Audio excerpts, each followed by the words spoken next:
notre Seigneur Jésus-Christ.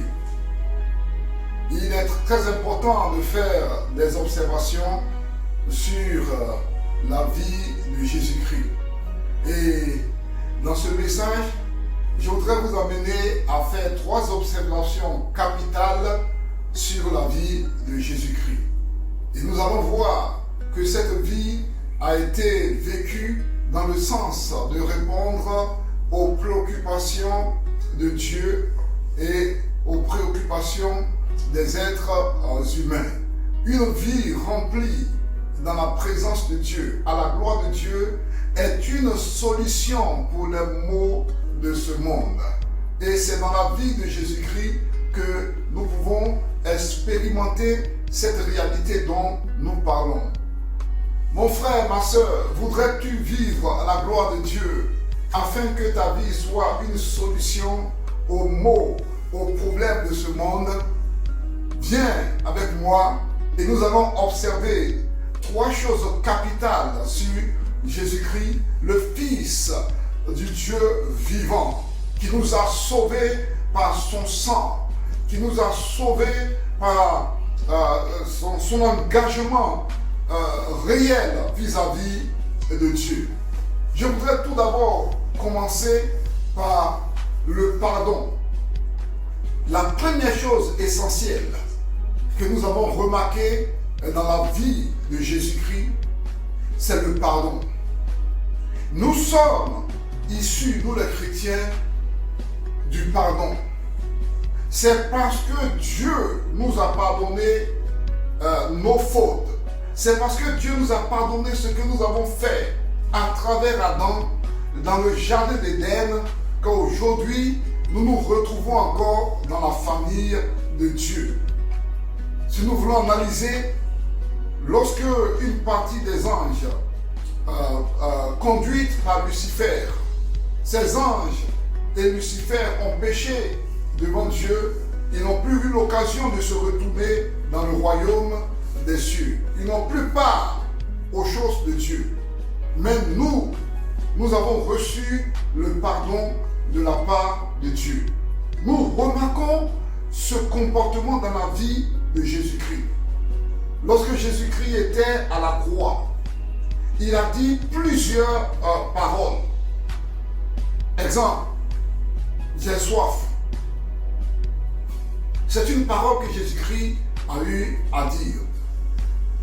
Mais parmi ces paroles, nous pouvons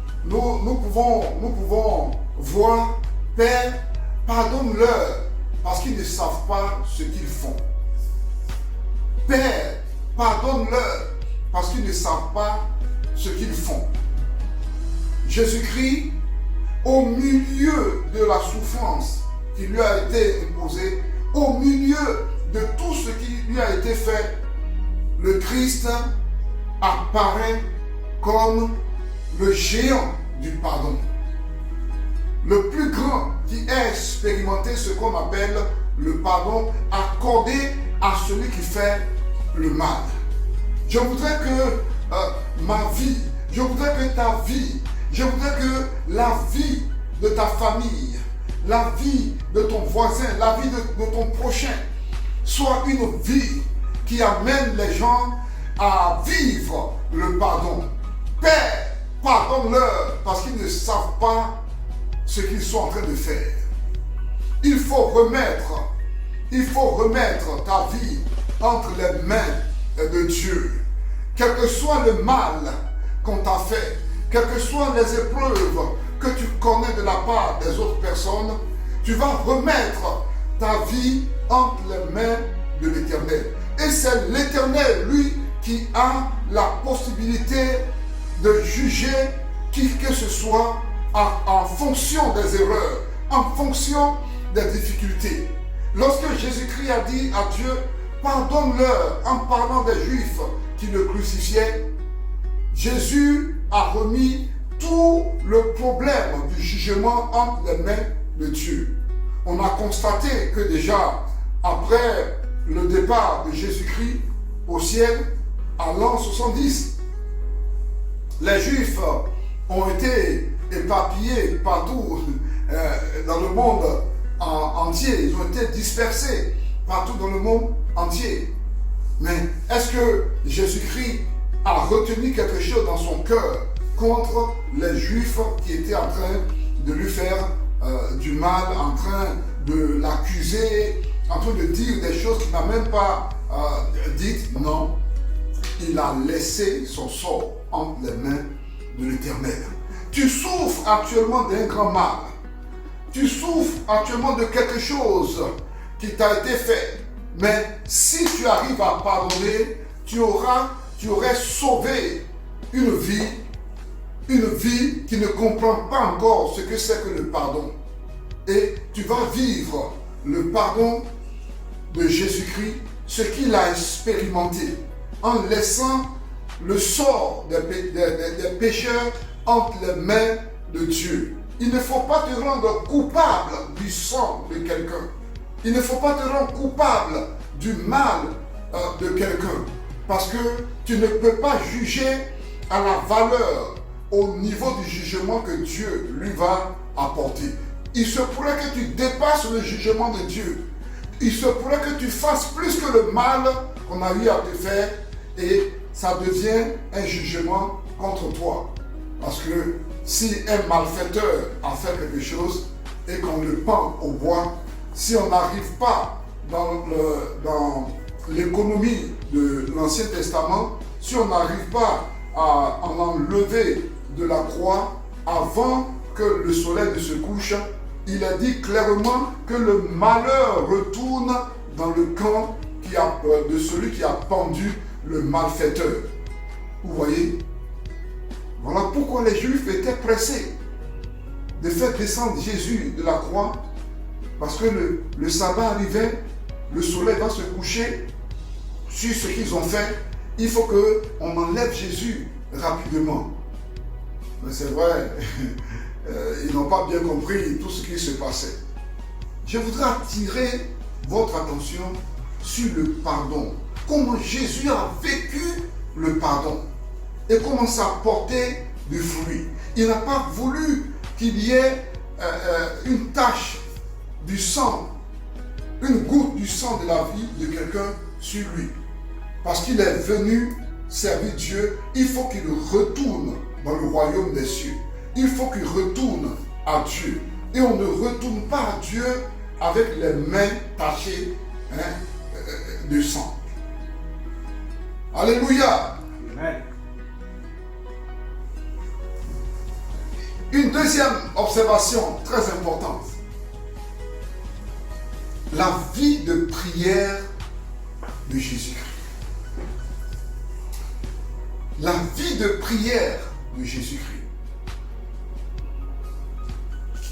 Je voudrais attirer votre attention sur ce qui s'est passé dans Marc, l'évangile selon Marc au chapitre 1. Dans ce livre, l'évangéliste nous dit que le soir étant venu, on emmena plusieurs malades. Et Marc lui-même dit tous les malades. Et ces malades étaient à la porte de Jésus-Christ. Ils sont venus pour la guérison. Avec quoi est-ce qu'on guérit un homme? Lorsque tu es serviteur de Dieu, lorsque tu es chrétien, lorsque tu es un disciple de Jésus-Christ, avec quoi tu vas guérir le malade? Il y avait des malades en Israël, mais ils n'allaient pas chez les pharisiens, ils n'allaient pas chez les sadducéens, ils n'allaient pas chez les scribes et les autres formes de sectes en Israël. Mais pourquoi est-ce que ces malades étaient assemblés à la porte de Jésus-Christ? Une remarque essentielle.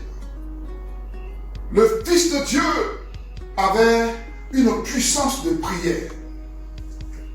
D'ailleurs, ce ministère de guérison, de salut qu'il apportait aux hommes, il a commencé avec un moment de prière de 40 jours et de 40 nuits dans le désert, où ce moment de prière, cet engagement était tellement essentiel qu'il a mis en branle le royaume des cieux et les anges l'assistaient.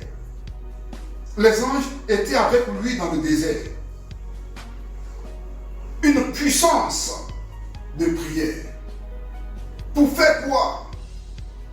Pour faire quoi? Pour intervenir dans la société. Parce qu'il y a des malades que la médecine ne pourrait pas contrôler.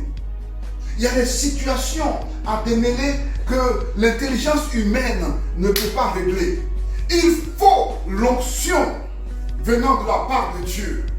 Comme il est dit dans Actes, le chapitre 10, le verset 38, que Jésus-Christ était loin du Saint-Esprit. Il avait l'onction de l'Esprit et l'onction de la force. Il allait partout. La prière pour régler des problèmes avec Dieu. La prière pour intervenir là où les efforts humains ne peuvent plus intervenir, ne peuvent plus réussir. Mon frère, ma soeur, tu peux t'engager dans une dimension de prière et tu vas moissonner une onction qui va te permettre d'intervenir dans la vie des gens sur cette terre. Il faut une réserve de puissance pour pouvoir sauver les hommes qui vivent sur cette terre dans leurs problèmes. Il ne faut pas attendre que le problème arrive avant de commencer à jeûner et à prier. Il ne faut pas attendre les problèmes. Il faut devancer ces problèmes par la puissance de la prière. La prière, ce n'est pas quelque chose qu'on fait lorsqu'on a un besoin. La prière, c'est une vie dans la présence de Dieu. Si le Fils de Dieu n'avait pas cette vie de prière, tous ces malades qui étaient venus se mettre à sa porte, avec quoi il allait les guérir? Je veux rentrer dans la vision de Jésus-Christ. Je veux rentrer dans la vision de Jésus-Christ. Je veux changer ma manière de concevoir la prière parce que je trouve une beauté, une puissance, une grandeur dans la prière. Tous les malades sont venus se mettre à la porte de Jésus-Christ, cherchant la guérison. Il a la solution parce qu'il est engagé réellement dans la prière.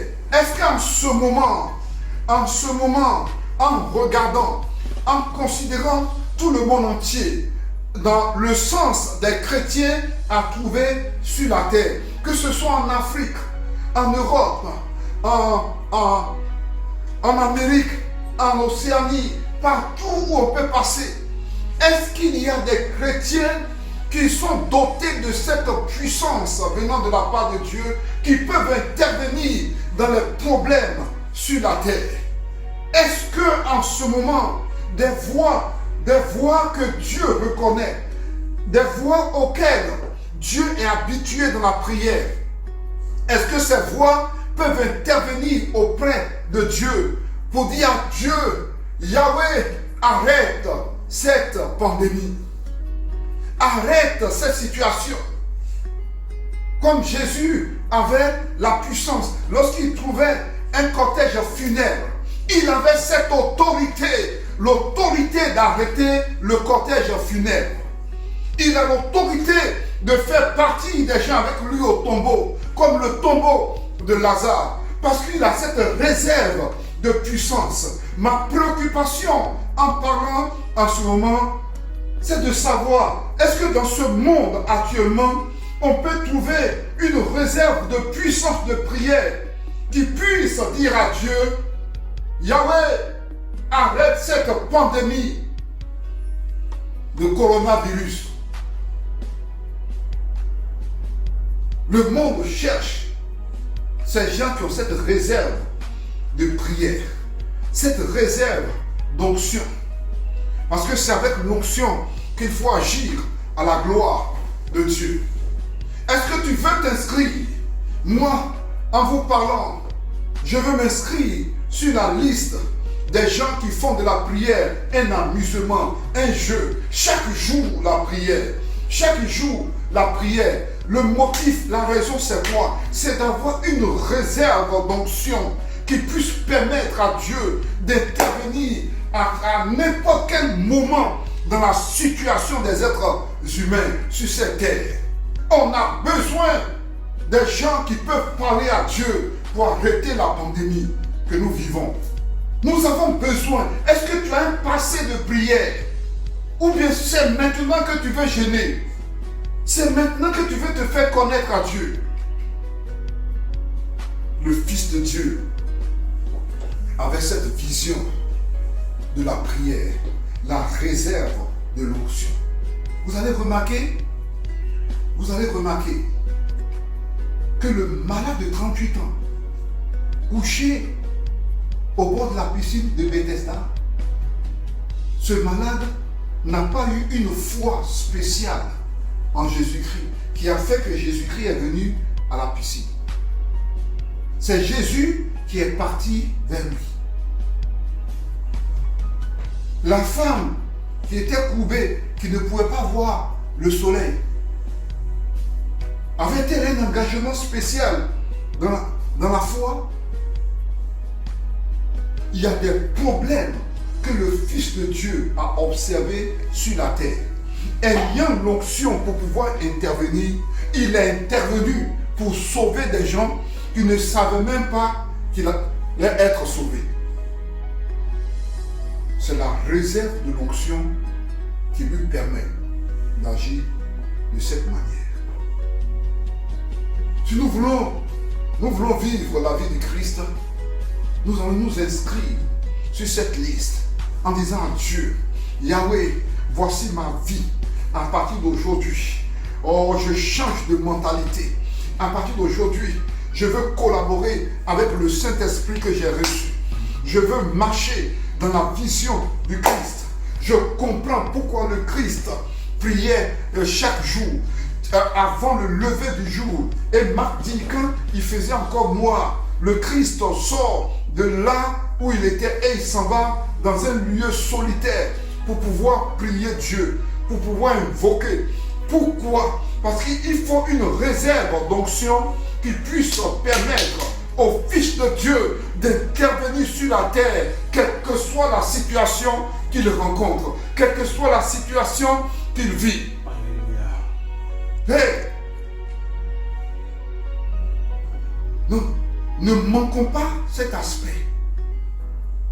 Nous avons des universités théologiques, nous avons des écoles, nous apprenons beaucoup de choses, mais je vous invite à réfléchir sur cet aspect. La réserve de l'onction qu'on peut trouver parmi les chrétiens, qui puisse permettre à Dieu d'intervenir à n'importe quel moment. Je vous ai parlé de 3 observations importantes. La 3e observation, c'est le type d'enseignement de Jésus-Christ. Souvenez-vous très bien, dans les 3 observations, la première, elle était portée sur quoi? Le pardon. La vie du pardon de Jésus-Christ. La 2e observation importante sur la vie de Jésus, qui nous intéresse, sa vision de la prière, qui lui permet d'avoir une réserve d'onction pour pouvoir intervenir dans n'importe quelle situation. La 3e observation, c'est sa manière d'enseigner. Le Christ n'était pas engagé dans un enseignement, dans un type d'enseignement de simples informations à fournir aux disciples, à fournir à l'auditeur. Je ne suis pas contre le fait qu'on enseigne l'angéologie. Combien de types d'anges? Je ne suis pas contre ce cours. Je ne suis pas contre les prédications qui donnent beaucoup d'informations sur l'actualité. Ça fait du bien peut-être il y a des gens qui n'ont pas l'actualité de ce monde, l'actualité des choses, ça leur fait du bien. Je ne suis pas contre les prédications des uns et des autres. Mais ma remarque que je voudrais faire, l'observation que je voudrais que vous fassiez avec moi sur l'enseignement de Jésus, c'est que le Christ avait un enseignement à effet. Quand je dis un enseignement à effet, le Christ enseigne pour que tu puisses utiliser son enseignement pour produire des résultats sur cette terre et plus tard dans le royaume des cieux ou dans la présence de Dieu où tu seras. Voici la manière dont Jésus-Christ enseigne. Voilà pourquoi dans le livre de Matthieu au chapitre 7, à la fin de son enseignement qu'il a commencé dans le 5e chapitre, Jésus dit que ces instructions, ces choses que je vous enseigne, si vous les mettez en pratique, si vous mettez ce que je vous enseigne en pratique, vous serez semblable à un homme qui est sage, qui a bâti sa maison sur le roc. La pluie est venue, les vents sont venus, tout ce qui est contraire à l'établissement d'une maison, à la fondation d'une maison, toutes ces choses sont venues, mais la maison a résisté. Voilà comment le Christ enseignait. Il ne se perdait pas dans des informations, il ne se perdait pas dans un type de philosophie, de débat et autres, mais il montrait le chemin à suivre pour pouvoir régler les problèmes avec Dieu, pour pouvoir régler les problèmes qui surviennent dans la vie.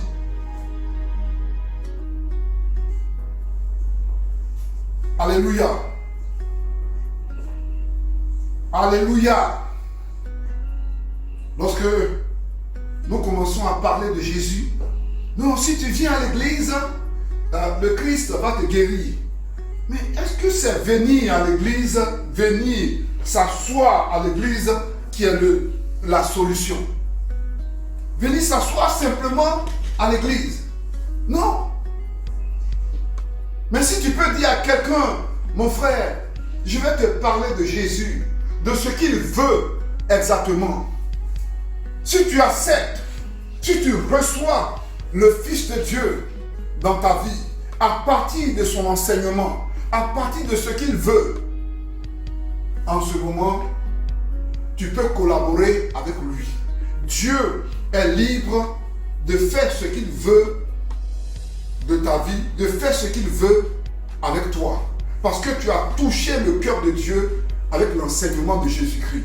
Mais quelqu'un va venir s'asseoir à l'église, s'il vient à l'église, et que son cœur n'est pas à Dieu, et qu'il ne connaît pas les voies de Dieu, qu'il ne connaît pas les voies enseignées par Christ, comment est-ce qu'il peut recevoir quelque chose de Dieu? Je veux m'engager à dire la vérité à ceux qui veulent écouter Dieu. Je veux m'engager à enseigner réellement, à adopter le type d'enseignement appelé enseignement à effet, à résultat.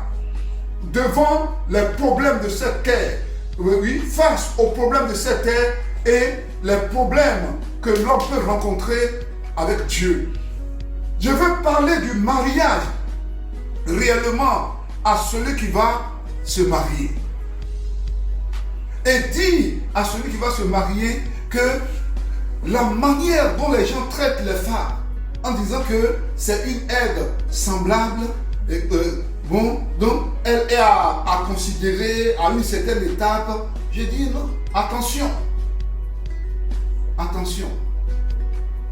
Nous sommes à une ère où l'intelligence, la connaissance a évolué. Tu as épousé une femme qui est très bien en informatique. Toi, tu te dis bien en informatique. Quand tu fais tes recherches, tu ne vas que sur Google pour faire les recherches. Mais ta femme elle aussi, elle est cultivée. Elle ne s'arrête pas à Google pour faire les recherches. Elle va sur Alta Vista. Elle va sur Newton. Elle va sur quoi? Sur plusieurs sites. Elle réunit toutes les informations avant de porter un jugement sur la situation. Et toi, tu n'as que les informations de Google. Et quand vous discutez, il dit, mais la Bible dit à la femme de cette terre, je te parle, et puis tu ne veux pas m'écouter. Non. C'est une aide semblable. Elle est dotée d'une intelligence.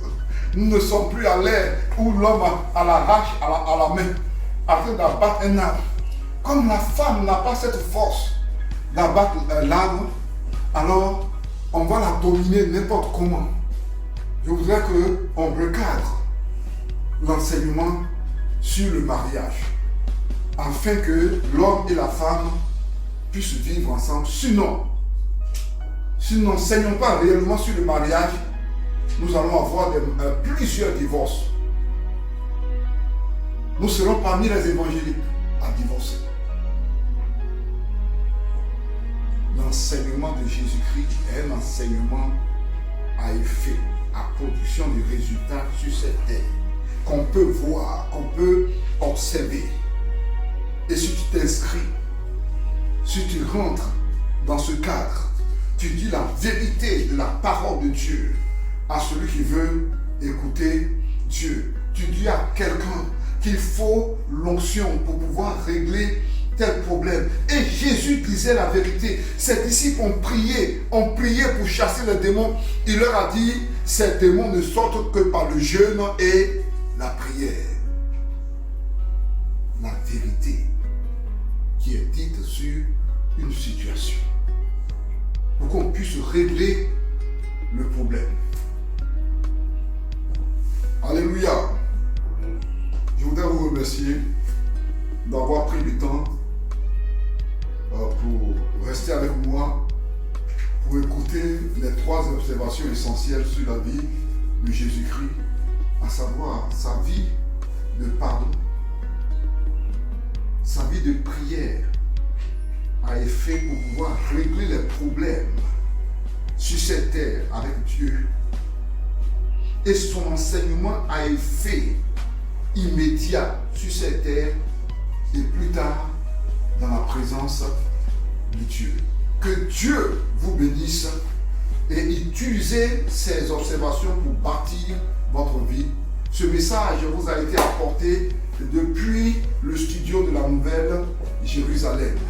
Si vous voulez soutenir ce ministère de réveil spirituel, vous pouvez envoyer vos dons en parlant de l'argent pour soutenir le ministère par Orange Money 07 74 05 22 07 74 05 22 et nous allons développer encore beaucoup de choses par rapport au studio qui est en train de bouger vers une télévision. Que Dieu vous bénisse. Amen. Amen. Bien-aimés, nous voulons donner gloire à l'Éternel qui nous a fait la grâce d'attendre ce beau message sur 3 observations essentielles de la vie de Jésus-Christ de Nazareth. La première observation nous donne en même temps le premier sujet de prière. Nous allons prier pour dire à Yahweh, pour dire à l'Éternel de nous donner une vie de pardon, de mettre en nous, d'inscrire en nous le principe de pardon. De la même manière que notre Seigneur, le modèle parfait, a eu une vie de pardon sur la terre pendant qu'il était sur la terre et même après qu'il soit quitté sur la terre, son enseignement sur le pardon continue de nous éblouir.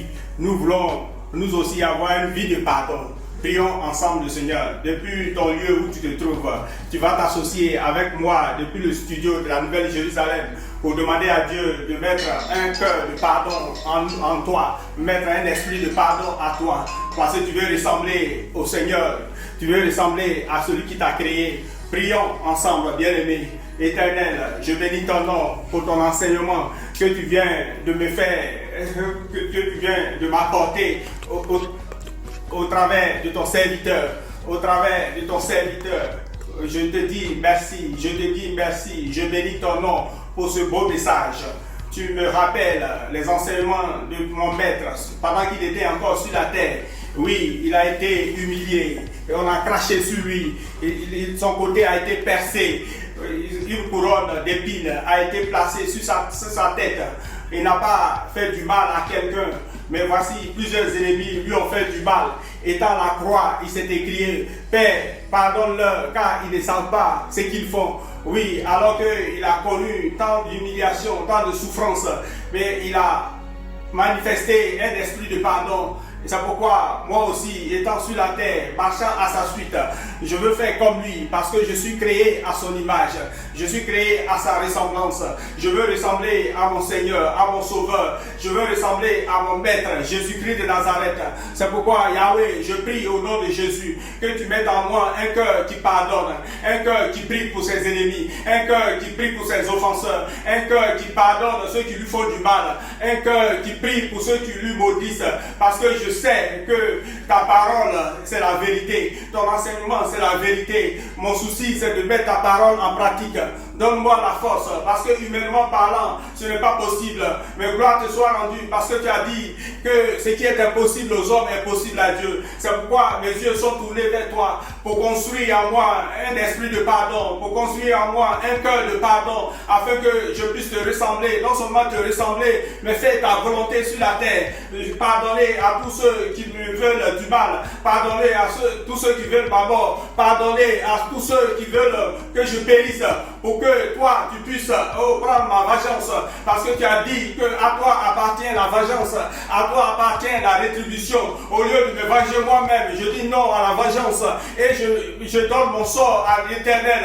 Je m'appuie sur toi, tout mon fardeau je le te pose entre tes mains, je te pose mon fardeau sur tes pieds, pour que tu puisses agir selon ta propre volonté, selon ta volonté, selon ce qui est digne, selon ce que tu trouves être bon, parce que moi je ne suis pas digne de juger. Je peux, de peur de mal juger, je préfère ne pas me venger moi-même et te laisser, Yahweh, mon sort, que toute la gloire te revienne pour l'esprit de pardon que tu construis en moi. À toi toute la gloire, au nom de Jésus-Christ de Nazareth.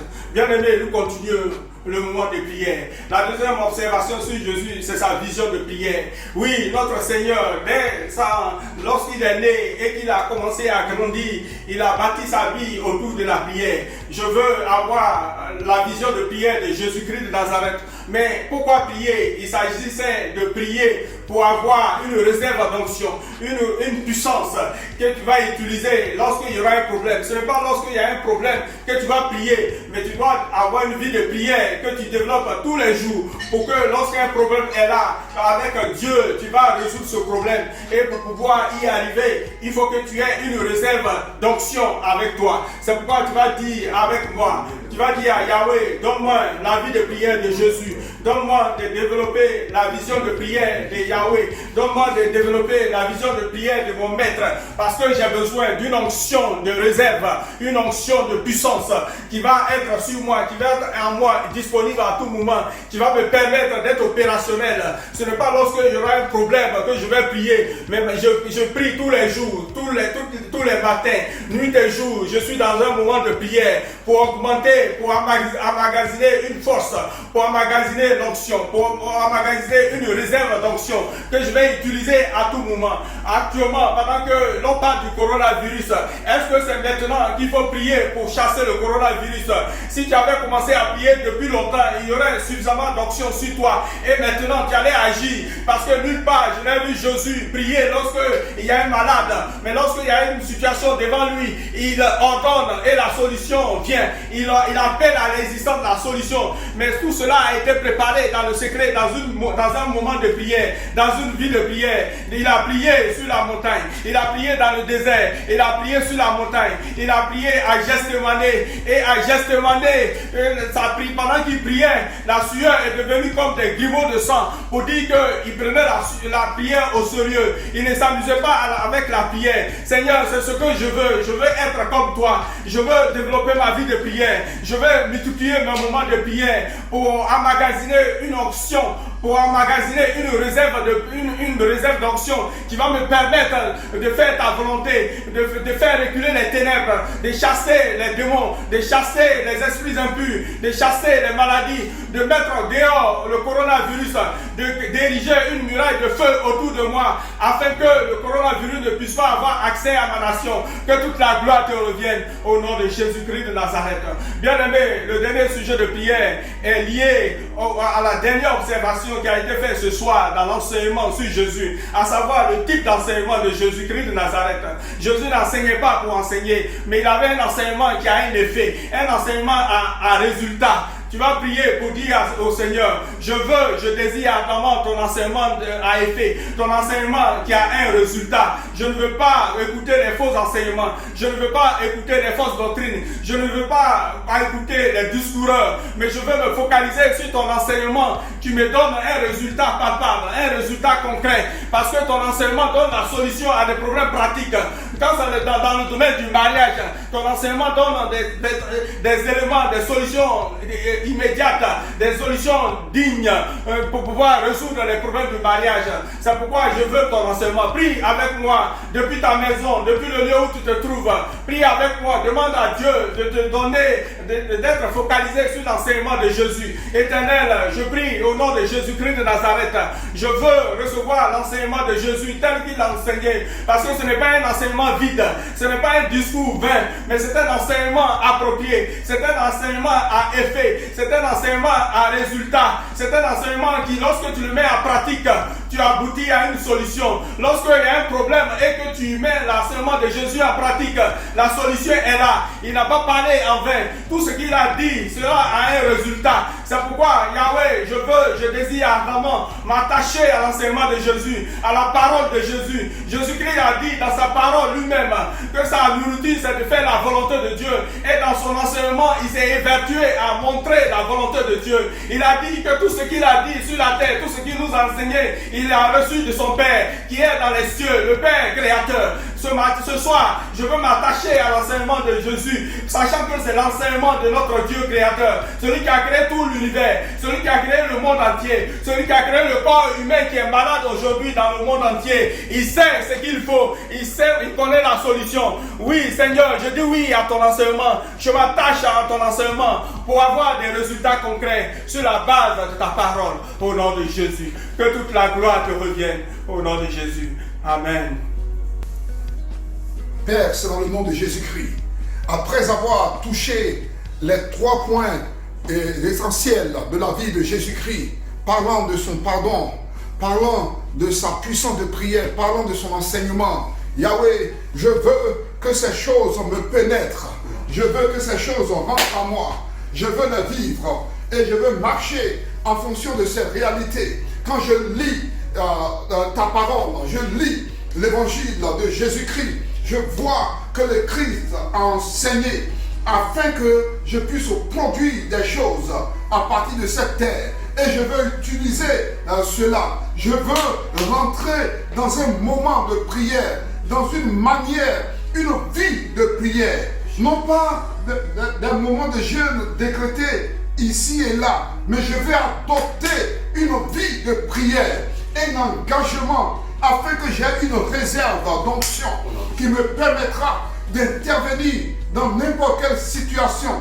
Yahweh, tu m'as donné d'expérimenter. Quand j'étais encore dans une église, tu m'as permis, c'est en ce moment-là que j'ai compris que la prière permet à l'homme d'avoir la puissance de Dieu pour répondre aux besoins des hommes sur cette terre.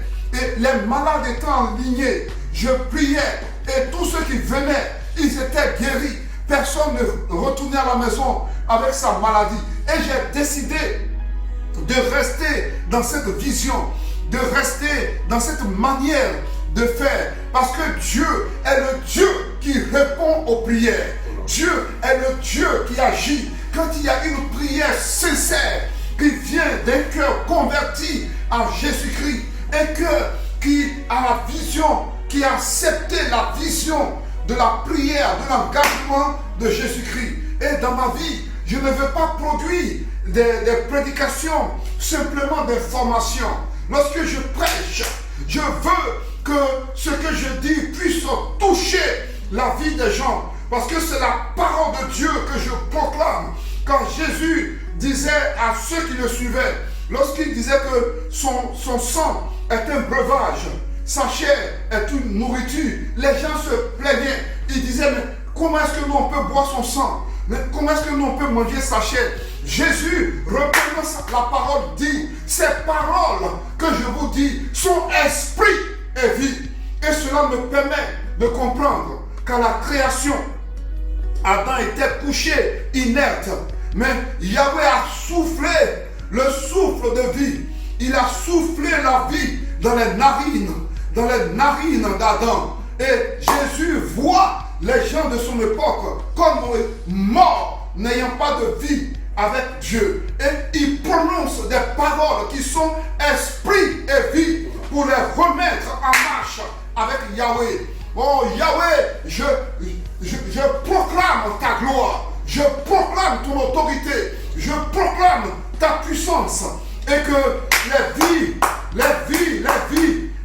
dans les églises soient renouvelées. Les gens aient des vies de prière, des enseignements à effet à partir de cette terre, des prédications qui bouleversent des pensées et que chacun puisse se remettre en marche. Yahweh, au nom de Jésus, dans l'autorité de Jésus, maintenant, je prie contre cette pandémie. Je te demande, Yahweh, d'intervenir, de manifester ta gloire, de manifester ton autorité. Yahweh, intervient, que ce soit en Chine, que ce soit en Italie, que ce soit dans les pays fortement touchés, ou bien les pays qui ont commencé à être touchés. C'est une pandémie. Éternel, intervient, sauve le monde, sauve le monde. Si tu les sauves, l'évangile sera encore prêché et les gens vont se convertir. Il y en a qui sont prêts maintenant à venir écouter ta parole à l'église. Yahweh, au nom de Jésus, envoie ta puissance de guérison dans tout le monde entier. Envoie ta puissance de guérison. Interviens. Je te fais confiance. Je te fais confiance. Comme quand Jésus est allé au tombeau de Lazare, il dit que lui, il te fait confiance. Il sait que tu l'exauces toujours.